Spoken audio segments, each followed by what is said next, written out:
नमस्कार, मैं doctor M Tripathi, मनोचिकित्सक, वाराणसी।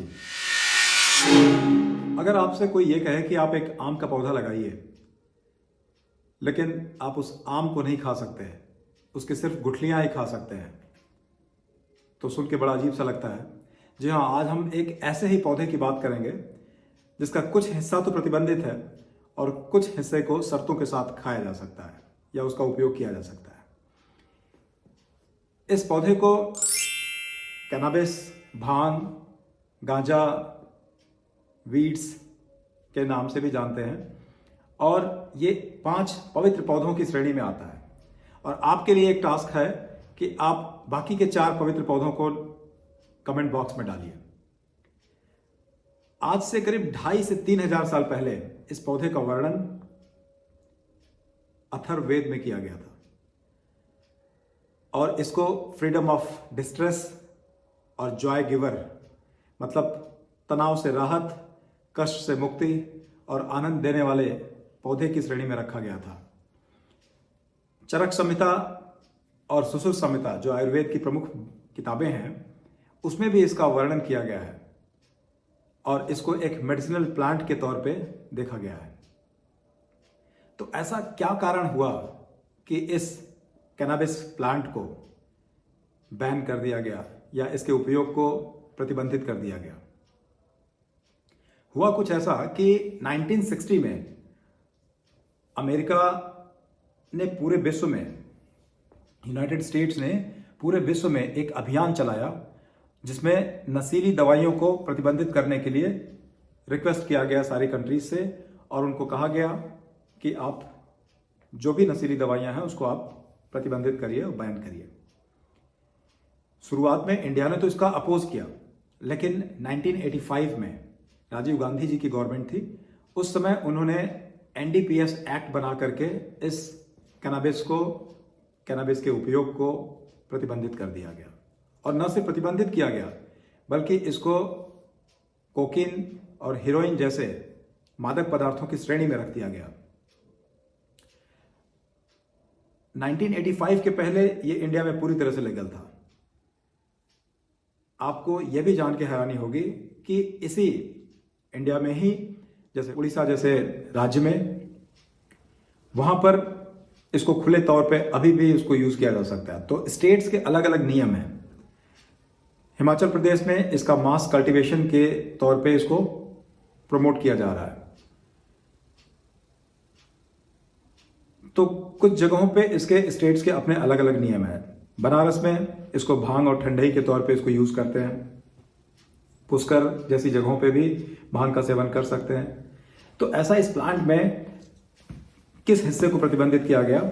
जैसे उस प्लांट का जो फ्लावरिंग टॉप था, जो ऊपरी हिस्सा, फ्लावरिंग टॉप, जिससे फूल और बीज और फल निकलते थे, सिर्फ उसी हिस्से को एनडीपीएस एक्ट के द्वारा प्रतिबंधित किया गया। क्यों? और यह कहा गया कि इसमें टीएचसी, जो टेट्राहाइड्रोकैनाबिनॉल होता है, उसकी मात्रा ज्यादा होती है, कम तुलनात्मक अगर पत्तियों में देखा जाए तो पत्तियां इस प्रतिबंध से मुक्त थी। मतलब पत्तियों का सेवन आप भांग और ठंडई में यूज कर सकते थे, लेकिन उसका जो फ्लावरिंग टॉप थे उसको प्रतिबंध कर दिया गया। तो किसी भी तरीके का जो हसीस या चरस है वो फ्लावरिंग टॉप से ही बनता है। उसमें टीएचसी कंटेंट ज्यादा होता है और वही उसका मेन साइकोएक्टिव कंपोनेंट है। समय बीतता गया, अमेरिका जिसने इसको बैन किया था, आज उसी जगह पे उसके 50 स्टेट्स में से 39 स्टेट्स में इसको मेडिसिनल यूज के तौर पे यूज किया जा रहा है और 25 स्टेट ऐसे हैं जहां पर इसको रिक्रिएशनल यूज, मतलब आप अपने आनंद के लिए, अपने मूड को एलिवेट करने के लिए यूज कर सकते हैं। अपने मूड को अच्छा रखने के लिए रिक्रिएशनल यूज के लिए किया जा सकता है। इंडिया में 2019 का एक डाटा कहता है कि वहां पर करीब 2.5 करोड़ से ज्यादा लोग कैनाबिस का, भांग का यूज करते हैं और 1.5 करोड़ से ज्यादा लोग कैनाबिस का यूज करते हैं। यह विश्व में किया जाने वाला तीसरा सबसे बड़ा नशा है। अल्कोहल और टोबैको के बाद यह तीसरा सबसे ज्यादा किया जाने वाला नशा है, प्रतिबंधित होने के बावजूद भी। तो अभी आजकल देखा ही जा रहा है कि ऑनलाइन जो प्लेटफॉर्म है वहां पे CBD ऑयल, कैनाबिस, CBD और THC का जो अनुपात है उसको मिला करके उसको एक वांटेड ड्रग की तरह प्रेजेंट किया जा रहा है। और ऐसा ये ठीक नहीं है। इस पर बीच बीच में FDA ने वार्निंग भी दी और कई सारी कंपनियों पे बैन भी लगाया। लोगों में ये विश्वास है कि ये CBD ऑयल या THC को अगर हम लेते हैं तो हमारे सारे कष्ट दूर हो जाएंगे, या हम किसी भी तरीके के मानसिक दबाव में हैं तो ये ठीक हो सकता है। तो किसी भी दवा को या मेडिसिनल प्लांट को बैन करने के पीछे का यहाँ पर तो 3 कारण दिखाई देते हैं। एक यूनाइटेड स्टेट्स का प्रेशर, दूसरा मेडिसिनल लॉबी का प्रेशर, तीसरा उससे होने वाले हेल्थ हैजार्ड्स जैसे शारीरिक, फिजिकल और मेंटल हेल्थ पे पड़ने वाला प्रभाव। खासतौर से कैनाबिस लेने वालों में अक्सर ये देखा गया है कि हर पांचवां व्यक्ति जो इसका यूज कर रहा है वो किसी न किसी तरीके की मानसिक स्वास्थ्य से पीड़ित होता है। मानसिक स्वास्थ्य से पीड़ित का कहने का मेरा मतलब है कि वो स्किज़ोफ्रेनिया, एंजाइटी या मूड डिसऑर्डर से ग्रसित हो जाता है। और ये इस बात पर भी निर्भर करता है कि उसने इसका प्रयोग कब से शुरू किया, किस उम्र से लेना स्टार्ट किया और कितनी मात्रा में ले रहा है, और उसका कौन सा प्रिपरेशन यूज कर रहा है। क्या वो स्मोक में ले रहा है, चिलम में डाल के ले रहा है या मट्ठे के साथ ले रहा है, ये इस पर भी निर्भर करता है। और इसके साथ साथ कोई अलग से वो दवाइयां तो नहीं खा रहा है। अगर वो पहले से किसी मेंटल इलनेस से जूझ रहा है और उसके साथ साथ इसका सेवन कर रहा है तो इसका और बड़ा घातक प्रभाव पड़ता है। वो उस बीमारी को रिकवर करने में भी बाधा डालती है। ऐसा देखा भी गया है, कई सारे रिसर्च में भी देखा गया है कि इससे होने वाले जो मानसिक प्रभाव है वो स्किज़ोफ्रेनिया लाइक सिम्टम्स प्रोड्यूस करते हैं, जिसमें शक करना, शंका करना, नींद ना आना, अक्सर ये सारी चीजें भी जुड़ जाती हैं। तो इस प्लांट्स में ये देखा गया, जो मेडिसिनल इसका उपयोग था, ये देखा गया कि इसमें करीब 100 से ज्यादा कैनाबिनॉइड्स मिलते थे। और जो 2 मुख्य तरीके के जो फाइटोकैनाबिनॉइड्स थे वो थे THC और कैनाबिडॉल।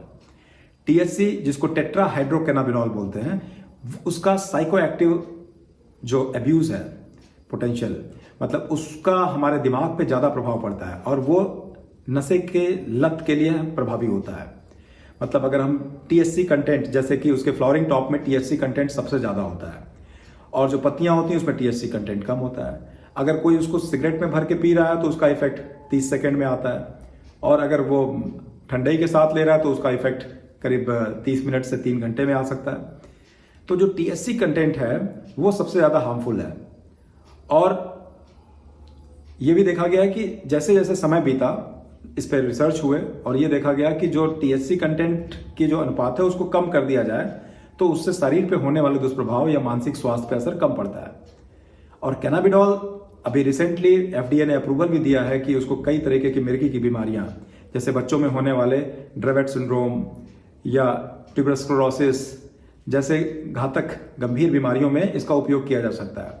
2019 में इंडिया में कई बार लोगों ने प्रोटेस्ट किया और अभियान चलाया कि इसको लीगलाइज कर दिया जाए, और टाटा और एम्स जैसे इंस्टीट्यूट ने भी इसके लिए रिक्वेस्ट भेजा कि इसको मेडिसिनल यूज के लिए हमें अनुमति दी जाए।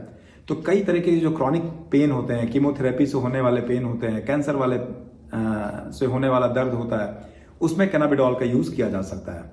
उसमें उसको मेडिसिनल यूज के लिए उसको अनुमति भी दिया गया है। तो इस वीडियो को बनाने का मेरा मुख्य उद्देश्य यह नहीं था कि मैं कैनाबिस के बारे में उसके बारे में उसकी तारीफ करूं, लेकिन ये जानकारी देना मुख्य उद्देश्य था कि इसके जो दुष्प्रभाव हैं और इसके जो फायदे हैं दोनों को समझा जा सके, और बिना किसी सलाह के या बिना किसी मेडिसिन डॉक्टर के सलाह के इसका उपयोग ना करें, क्योंकि ये आपके दिमाग पे असर करता है। और साथ साथ जो ली जाने वाली पहले से कोई दवाइयां हैं उसके साथ भी इसका इंटरेक्शन ज्यादा होता है। तो आज सिर्फ कैनाबिस के लिए इतना ही। धन्यवाद, नमस्कार।